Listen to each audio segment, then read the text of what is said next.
नमस्कार शुभ संध्या पूर्वली आपण स्वागत करुछि ओडिसा रे।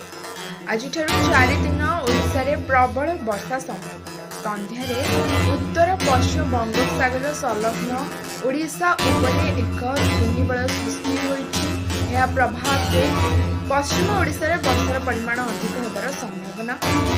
भारतीय पाणीपाग विभाग आईएमडी पक्षर मिलुवा सूचना अनुसार अगस्त 6 तारिख राज्यर अनेक स्थान आसंता 7 तारिख प्रबल प्रबल वर्षार आशंका रही। किसी स्थान में 120 मिलीमीटर पर्यंत वर्षा हो। आज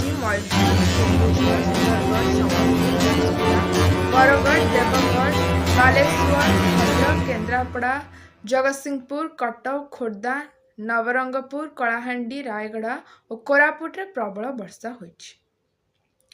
पश्चिम ओडिशा रे गण पर्व नुआखाई पाई लग्न धार्य होइछि। सेप्टेम्बर 8 तारिख रविवार दिन 9:35 रु 10:07 मध्य लगी हेब नवान्न।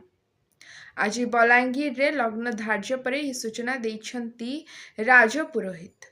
यही शुभ समय देवादेवी निकट में नवान्न लागी करने को जनसाधारण को अनुरोध करा जाइछि। नवान्न लागी हेबा परे करि हेब प्रसाद सेवन।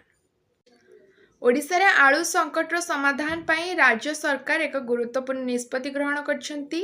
एणिकी उत्तर प्रदेश रु ओडिशा को आलू आनिबार व्यवस्था कराजिबो। ए संक्रांत रे खाद्य जोगाण और खाउटी कल्याण मंत्री श्री कृष्णचंद्र पात्रक अध्यक्षता रे राज्य अतिथि भवन सम्मेलन कक्ष रे आज एक बैठक अनुष्ठित होई जाइछि। आलू जोगाण नै पश्चिमबंग सरकार अनेक समय एभली मनमुखी कार्य करुथिबारु राज्य सरकार एपरि निष्पत्ति नेइछंती। एतद व्यतीत नाफेड माध्यम रे उत्तर प्रदेश और अन्य राज्य आलू आनी ओडिशा रे उपलब्ध कराइबा पई राज्य सरकार व्यवस्था करुछंती। एथि निमंते गोदाम मालिक और व्यवसायी माने सहयोग करने को बैठक में परामर्श दी जाइछि। उक्त बैठक में विभागीय वरिष्ठ अधिकारी, नाफेड अधिकारी, राज्य व्यवसायी और शीतल भंडार संघर कर्मकर्ता प्रमुख उपस्थित थिले। ओलटी पड़ा 3टी डंगा, 16 मत्स्यजीवी उद्धार। समुद्र रे ओलटी पड़ा मत्स्यजीवी 3टी डंगा। केन्द्रापड़ा जिला बरुणेई महान निकट में ओलटी पड़ा डंगा 16 जन मत्स्यजीवी को उद्धार कले अन्य मत्स्यजीवी। समस्त मत्स्यजीवी महाकालपड़ा अंचल होइथिबा जणा पड़िछि।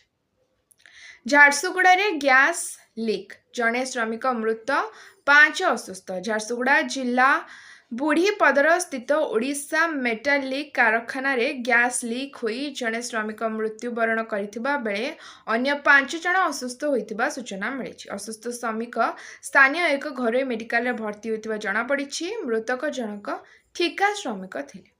आज पे एतिकी, धन्यवाद, शुभरात्रि।